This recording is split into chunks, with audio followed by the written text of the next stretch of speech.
neighborhood, it enhances neighborhoods, and you know that a well-run business can bring a lot of added value to your community. So please continue to support small businesses. Let us be reminded that Chicago's strong small business ecosystem is due to the resources and support available under Mayor Johnson's administration. BACP is proud to continue to inform and educate small businesses by providing business education, business counseling, and connecting small businesses to easy-to-access resources. We complement and reinforce the efforts of organizations like the Hyde Park Chamber of Commerce, and I encourage every current and aspiring business owner to connect with their local business service organization, whether it's a Chamber of Commerce or another, to enjoy a no-cost, hyper-local technical assistance provided to you because of this administration makes that possible. These efforts are just a small example how the city of Chicago is here to support small businesses. So let this be a reminder, as I am full of reminders today, of the crucial role local businesses play in reinvigorating communities, and I encourage all Chicagoans to continue to shop local. Now I'm going to turn it over to Willette Grant, U.S. Small Business Administration District Director. Thank you. Thank you. Thank you so much. Good morning, everyone. Good morning. Thank you. Good morning. I like the energy. This is for you. My name is Willette LeGrand. I am the District Director for the Small Business Administration. I got to tell you, I'm absolutely, positively thrilled to be here today. Today is our Oscars. For the rest of the week, it's our Oscars. The thing that the Small Business Administration does more than anything that likes to do, and I certainly love to do, is celebrate small businesses. So the National Small Business Week honors the nation's 34 million small businesses for their perseverance, their ingenuity, and commitment to excellence. Now here in Illinois, more than 1.3 million exceptional small businesses, some of which are here today. Congratulations to each of you for the vital contributions that you make to the nation's economy every day. Now, whether it's in Hyde Park, in retail stores, on factory floors, or the frontiers of technology, small businesses are igniting the next generation of creativity and building the products that keep America strong, competitive, and secure. They are the very backbone of our economy. They are the job creators who make economic prosperity attainable for millions of Americans. Small businesses create 2 out of every 3 new jobs and employ nearly half of the workforce. I never get tired of saying that. I don't think it fully resonates the impact that small businesses have on this nation. And too often when I'm in the community and I'm talking to small businesses, you know what they say to me? They say, I'm just a small business. I'm just a small business. Almost as though they don't really understand the direct, not indirect, the direct impact, the contributions that they make to our nation. So to each of you, I say, take a very well-deserved bow. Not only are you the job creators, you're the difference makers. You are the economic engine of this country. Now, I would be remiss if I didn't recognize the extraordinary resource partners that help to fuel this engine. In Illinois, we have 41 small business development centers, and I'm proud of the partnership that we have with the state of Illinois to make that happen. We also have 5 chapters of Service Corps retired executives, 4 Women's Business Center, and a Veterans Business Outreach Center. In collaboration with SBA, they deliver essential counseling and training and capital access and business development and contracting and so much more. The SBA is proud of the work that we get to do. Notice that I said we get to do this work. I took this position about 1.5 years ago, and I got to tell you, I took it because of the mission that SBA has to serve small businesses. Our commitment to small businesses is unwavering. We are always looking for opportunities to help small businesses excel to even greater heights. There are several initiatives on the horizon that SBA is launching to do just that. With a focus on Main Street, Made in America, and accountability, the SBA is going to get rid of regulatory red tape, expand access to capital, invest in workforce development, and continue to build a dedicated infrastructure to help small businesses succeed. So the future looks bright for small businesses and our economy. Again, please join me in honoring and applauding the difference makers, America's small businesses. Thank you. And with that, I'd like to turn it over to Mr. Wallace Good.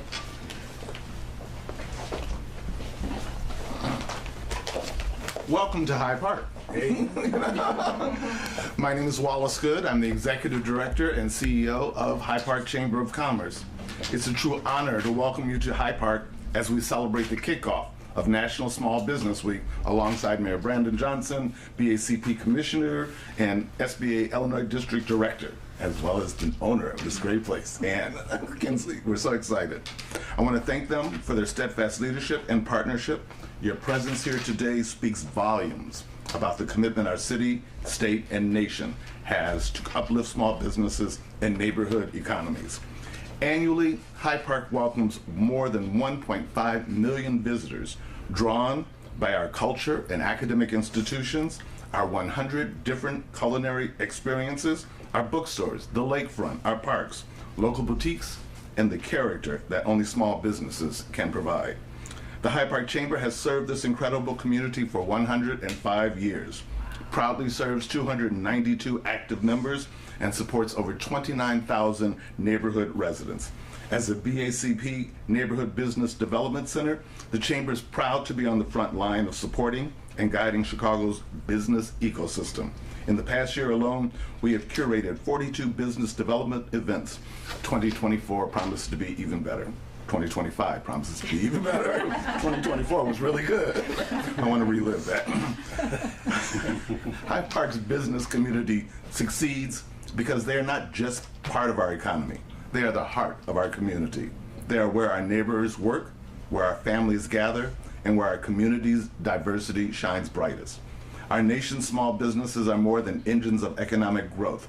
They are champions of innovation, keepers of culture, and guardians of equity. They hire locally, give generously, and dream boldly.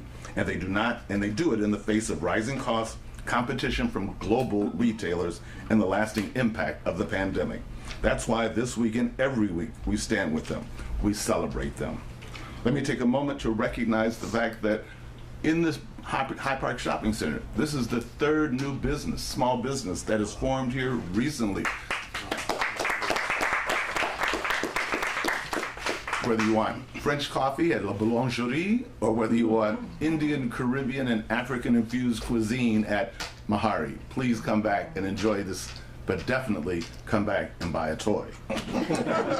Lastly, the Chamber is proud to advance our work through Discover Hyde Park, a strategic committee of the Chamber that positions Hyde Park as a premier destination. Our vision for 2025 is clear and collective. We are continuing to build a Hyde Park that is dynamic, walkable, safe, and accessible.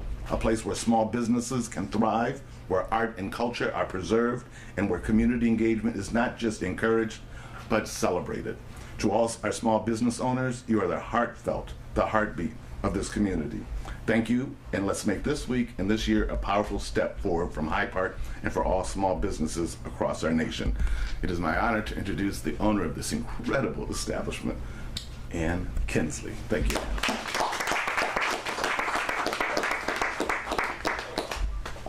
Thank you, Wallace.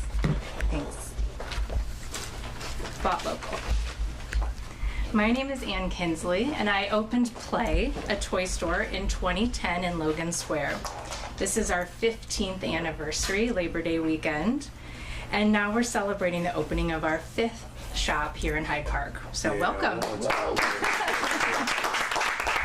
We are exactly 3 weeks old. In those 15 years, we have made it through multiple expansions, a global pandemic, a supply chain crisis. We thrived through all of this with the support of our loyal customers and their endless cheerleading. And now we're faced with a global trade war. And supporting small business continues to be more imperative than ever. The only way your neighborhood shops will survive is if you support them. Chicago has a vibrant collection of small businesses woven through each neighborhood, bringing character and culture and community in a way that no one else can. While Chicago is world renowned for its restaurant scene and its beautiful lakeshore, I'm going to say that it should also be known for its collection of small businesses. Cool, eclectic local retail scene makes it an amazing place to explore. Shopping and dining local is really the only way Chicago thrives. So I implore you, whether you're visiting or you're a local, to promote Chicago, explore Chicago, shop, drink, and dine Chicago. Thank you so much for coming to our shop, and we hope to see you soon.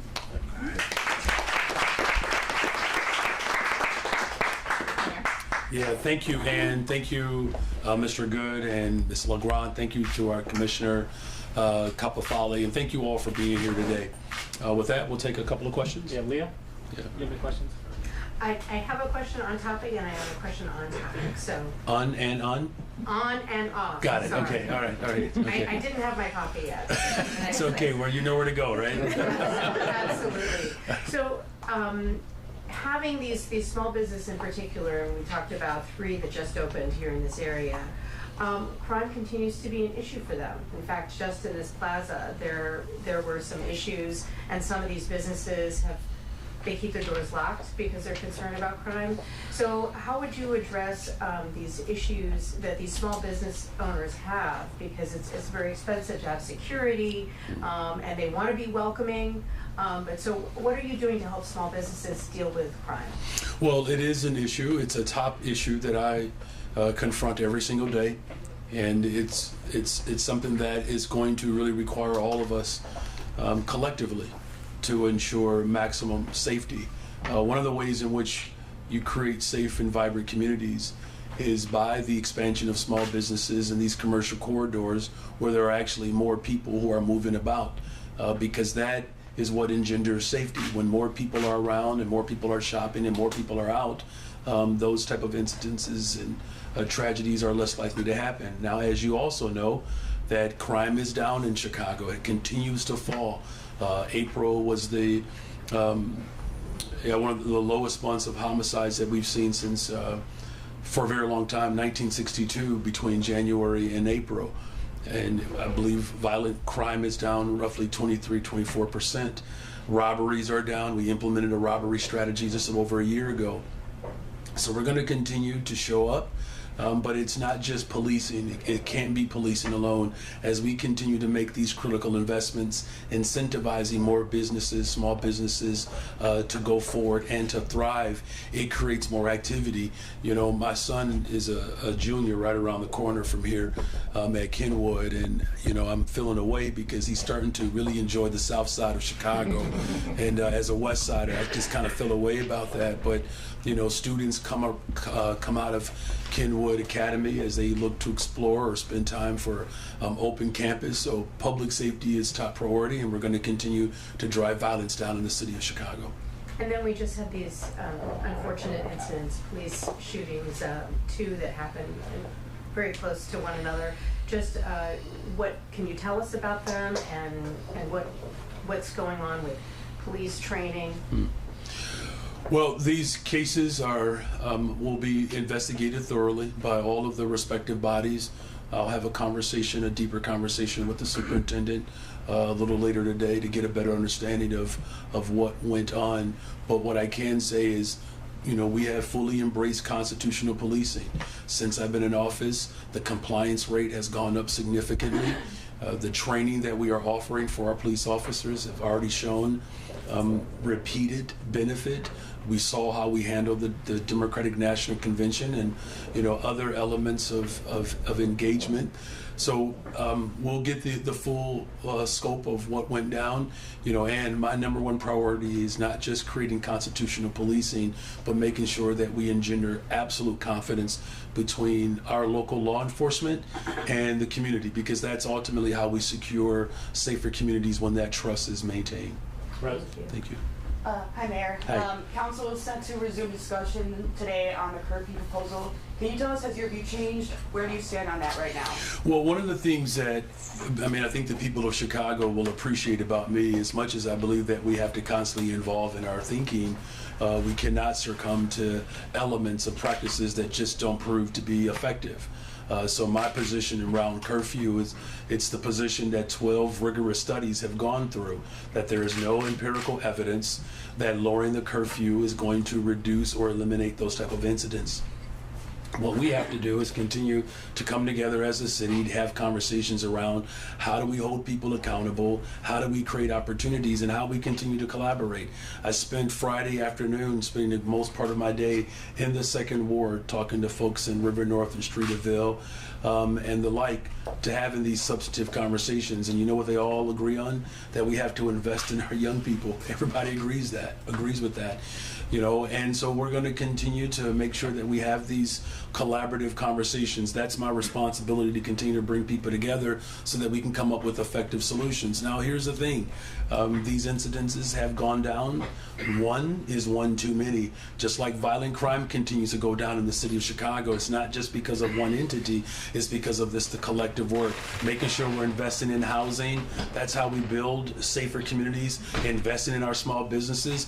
That's why I put forth the $1.25 billion investment for housing and economic development. Those two components together is how we build better together, and that's what we're going to continue to do. We're going to stay focused on what works. We're going to continue to come together and remain firm to ensure that a better, stronger, safer Chicago becomes a reality.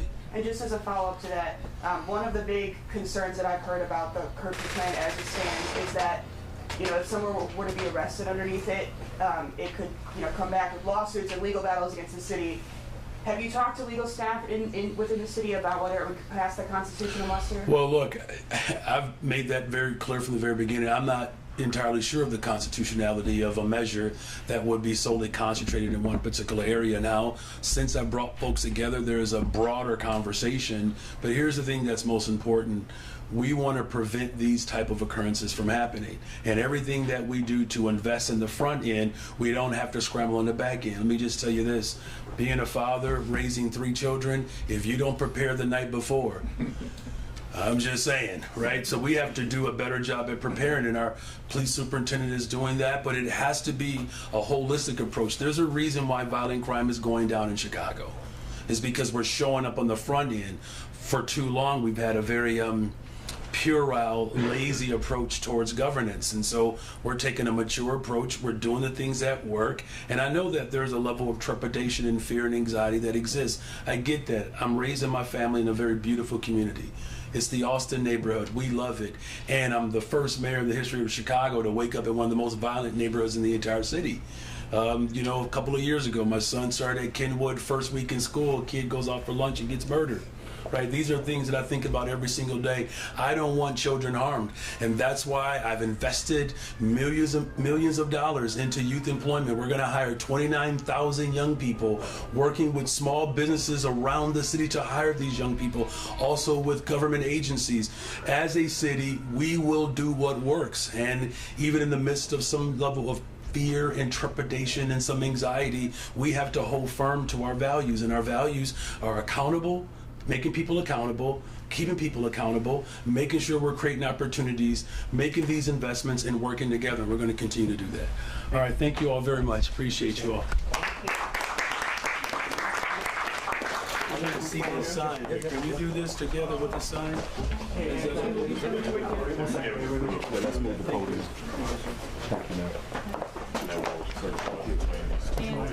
We're going to do it in professional.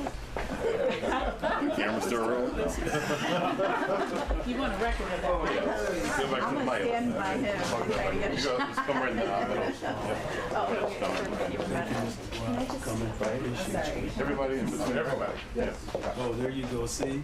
Come on. Which way do I go? I want to have you next to me, next to the commissioner. That's okay. I'm normally not this bossy, I promise. Let me.